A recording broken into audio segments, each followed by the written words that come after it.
Cek nu nanya kumaha carana ieu abah sakeluarga hayang sina jadi abdina Allah. Ku pribados diwaler lamun hayang jadi abdina Allah gampang pisan. Sing daek we dititah ku Kangjeng Nabi.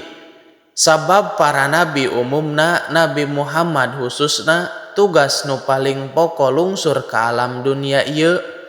Teu aya sanes iwalti nyetak anak incuna putuna Nabi Adam sina jadi abdina Allah.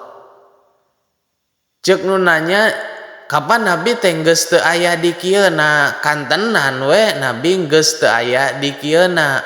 Kapan aya ahli warisna Kangjeng Nabi?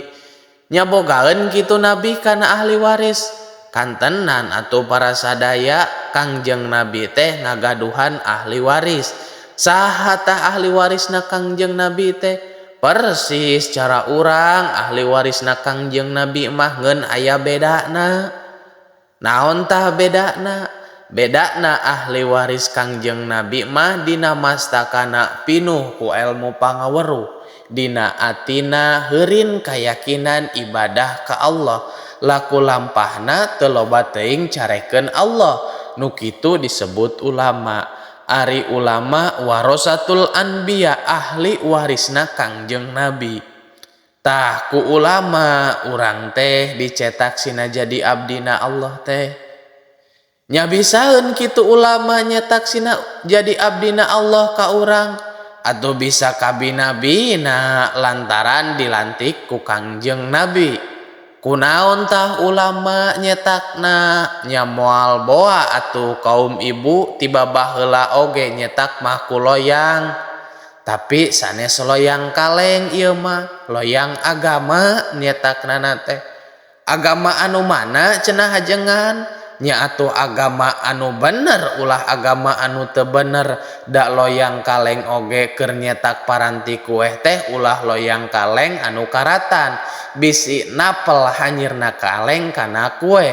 Agama anu keur nyetak manusia sina jadi abdina Allah teh nya kedah agama anu bener ulah agama anu teu bener. Nya nu mana atuh ari agama anu bener teh? Anu datangna ti Gusti Allah agama anu bener mah. Nah aya kitu agama anu datang ti manusia, kantenan we tong galideur seueur pisan. Agama nu datang ti manusia nyieun agama kumaha manehanana sorangan.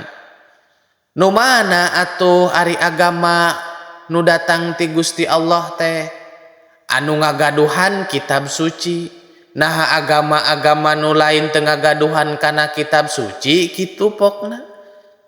Kantenan we agama nu sanes oge ngagaduhan kana kitab suci, ngeun ieu mah kitab sucina aya bedana. Naon tah bedana? Kitab sucina dijaga diraksa ku Gusti anu Maha Suci tina pamalsuan leungeun jin, leungeun iblis, leungeun manusia. Sabab kitab sucina dijamin ku Allah Rabbul Alamin.